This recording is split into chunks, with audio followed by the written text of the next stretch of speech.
Fala galera tricolor, estamos começando mais um vídeo aqui no nosso canal. A gente não pode fazer as nossas lives ainda, vamos fazendo os nossos vídeos. Então eu peço para que você deixe seu like aqui, que é importantíssimo para a gente nessa fase. Compartilhe esse vídeo com os amigos tricolores também, para a gente manter todos vocês informados do que acontece no dia a dia do Fluminense. E eu vou começar falando sobre o TJD. Após a FERJ anunciar que iria levar a Taça Guanabara, né, a taça, o troféu realmente, para a Volta Redonda, o Fluminense venceu o Resende, seria o campeão da Taça Guanabara. O procurador André Valentim entrou com um requerimento pedindo para que não fosse feito isso, porque ele vai oferecer uma denúncia contra o Fluminense, de acordo até com as informações do nosso queridíssimo Sérgio Guimarães, o brother da Rádio Tupi. De acordo com o Valentim, o Fluminense pode perder pontos nessa questão, após o julgamento. O Fluminense pode até perder pontos, 3 pontos, caso seja condenado nesse entendimento. O artigo 243G, que é o que fala sobre isso, fala sobre o preconceito racial, com sexo, cor, etc. e tal. No seu parágrafo 1º fala que se for praticado por vários torcedores, a agremiação, o clube pode ser punido com a perda de ponto. Pois bem, vamos voltar para falar um pouquinho então da produção de provas.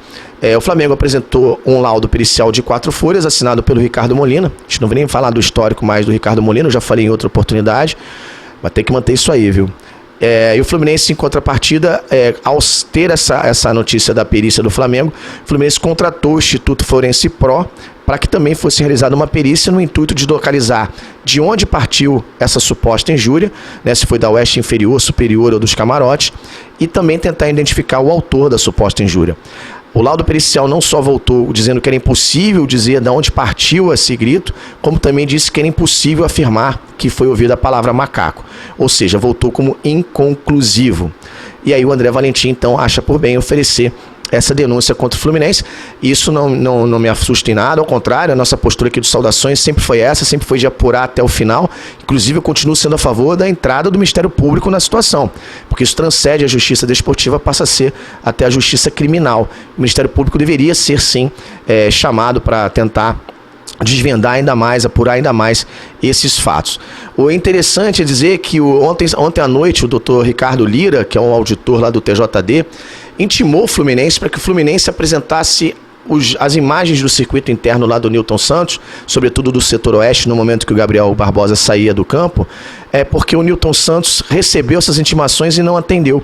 Ou seja, o auditor do TJD, o Nilton Santos, não respondeu às intimações do TJD para entregar as imagens do circuito interno, e aí ele intima o Fluminense para que o Fluminense produza essa prova, vá lá colher essa prova em até 48 horas, sob pena dessa prova não ser mais aceita dentro do inquérito, dentro desse processo. Ou seja, eu não sei dizer como é que se procede isso, mas me soa um pouco estranho. Você intima os administradores do estádio, eles não atendem a sua intimação. Não sei o que, isso até vontade de rir, porque que moral que tem aí nessa situação toda.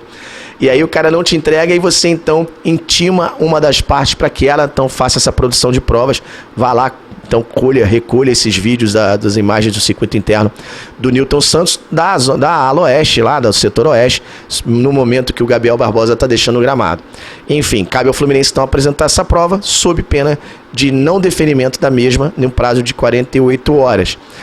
Até aí tudo bem, né? Esse processo está rolando, tem mais é que rolar mesmo, vamos ver que bicho vai dar. O Fluminense, na minha opinião, não tem como perder ponto, porque primeiro que não dá nem é conclusivo que se possa ouvir essa palavra, essa injúria. Segundo que foi apenas que aparece nesse vídeo aí, supostamente fazendo isso, e não um grupo de torcedores que aí acarretaria na perda de pontos. A pergunta que eu me faço é, doutor André, e esse vídeo aí que vai rodar agora aí?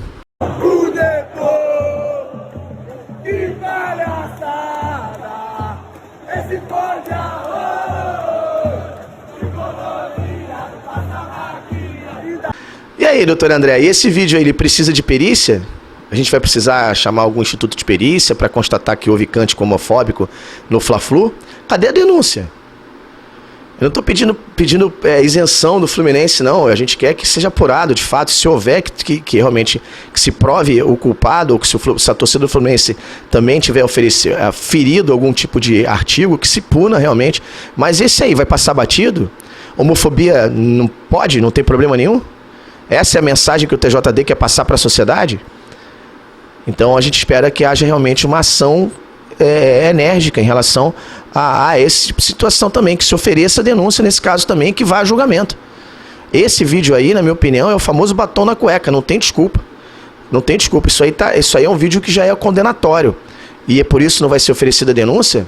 Estou pedindo para que o Flamengo seja punido à toa não, porque teve esse vídeo aí que prova que houve realmente a infração desse artigo 243G no seu primeiro parágrafo de forma muito mais clara. Isso de forma do primeiro parágrafo, com vários torcedores fazendo isso ao mesmo tempo, de forma muito mais clara do que a do Fluminense, que tem um laudo inconclusivo. Então a gente espera, para o bem da credibilidade do Campeonato Carioca e para o bem da credibilidade do tribunal cujo qual você é o procurador, que você ofereça a denúncia. Doutora Renata, e aí? Não vai se movimentar, não vai se manifestar? Vai ficar por isso mesmo, elas por elas, no caso da homofobia?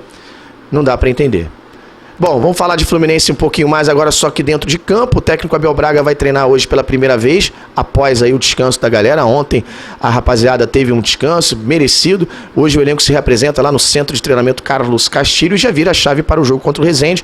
O jogo que teoricamente pode dar aí a Taça Guanabara para o Fluminense, dependendo dos outros resultados, pode realmente.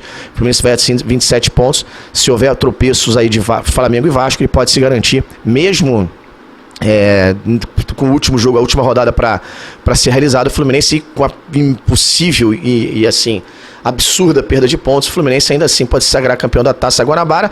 O Abelão deve repetir mais ou menos aí esse time que jogou contra o Vasco, né?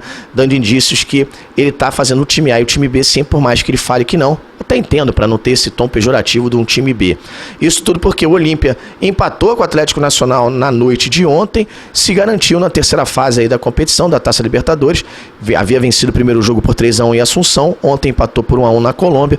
Portanto, o Olímpia é o adversário do Fluminense na terceira fase. O primeiro jogo é no Newton Santos, agora na próxima terça-feira, já está definido. E o próximo jogo, dia 15, lá no Paraguai, também já está definido as datas desse confronto. Portanto, o Fluminense vai encarar aí o Olímpia 3 dias depois do seu jogo contra o Resende. Portanto, o Abel deve ir com esse time alternativo, o time B dele aí, poupando algumas das suas principais peças. Portanto, a gente destacar o seguinte, né? O Newton Santos, nesse final de semana, vai receber 3 jogos seguidos. No domingo, o Flamengo enfrenta o Vasco. Na segunda, tem jogo do Botafogo, se não me engano, agora me falou, mas acho que é contra o Bangu, mas o Botafogo joga também no Newton Santos. E na terça-feira, o Fluminense vai encarar o Olímpia. A gente espera que o estado do gramado esteja ok aí para os nossos guerreiros fazerem uma grande partida. Lembrando que o Flu faz o segundo jogo fora de casa, porque o Olímpia é melhor ranqueado que o Fluminense na Conmebol. Portanto, Flu e Olímpia na próxima terça-feira aqui, a outra terça-feira lá em Assunção, no Paraguai. E a gente também vai falar a respeito do suposto interesse do Fluminense no lateral Dodô, suposto mesmo, porque a gente apurou e realmente a diretoria não tem interesse no lateral, não tem interesse, aliás, em nenhum jogador, não tem sondagem, não tem acompanhamento, monitoramento de perto de nenhum jogador para reforçar o elenco. O elenco que o Fluminense tem são esses jogadores aí, são esses 45 que estão inscritos aí na Libertadores, talvez na próxima fase de grupos aí se inscreva mais 5 garotos, mas o elenco que o Fluminense tem está fechado. A gente tem essa percepção que a diretoria não corre atrás nessa janela internacional que acaba agora no meio de abril, então a gente não está vendo nenhum jogador chegar, né? O nosso querido Melão ontem apurou, trouxe essa informação no seu Twitter, a gente conseguiu confirmar também que não procede essa informação em relação ao interesse no lateral Dodô, nem nenhum outro jogador que está vindo da Ucrânia, da Rússia, de nenhum lugar. A diretoria entende que o elenco é esse aí, não pretende fazer novos investimentos nesse curto prazo. Vamos ver. Eu até imaginei que pudesse ter alguma novidade aí para a fase de grupos, de repente entra mais um dinheiro, aí a diretoria se empolga para trazer um lateral direito. Até, assim, a chegada do Dodô me agradaria, inclusive, porque é o lateral direito que é jovem, tem muito talento aí e poderia agregar muito a esse grupo. Mas não procede essa informação. Aliás, a diretoria não está procurando ninguém, essa que é a verdade. Além do trabalho do scout do dia a dia, que vai buscando informações, não tem nada nesse sentido. A nossa percepção é que só vai ter uma movimentação para a chegada de algum atleta se o Fluminense acabar perdendo algum atleta, seja numa negociação, seja por lesão mais grave, mas a princípio a diretoria não busca reforços para a temporada.